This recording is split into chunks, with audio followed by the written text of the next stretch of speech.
বন্ধুরা, আমাকে doctor dahlia খেতে বলছে।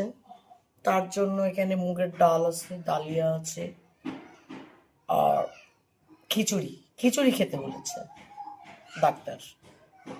গিলা গিলা জিনিস খেতে বলেছে। এই খিচুড়ির মধ্যে মুগের ডাল, ডালিয়া, রাজভোগ চাল, ফুলকপি, আলু সব কিছু দিয়ে মিলানো খিচুড়ি, গিলা গিলা।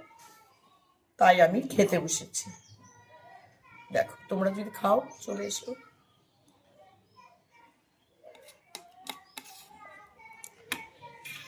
আর খিচুড়িটা খুব সুন্দর, অপূর্ব হয়েছে। কে রেঁধেছে? আমার মেয়ে রান্না করেছে। মৌ রান্না করেছে আমার মেয়ে। খুব সুন্দর হয়েছে।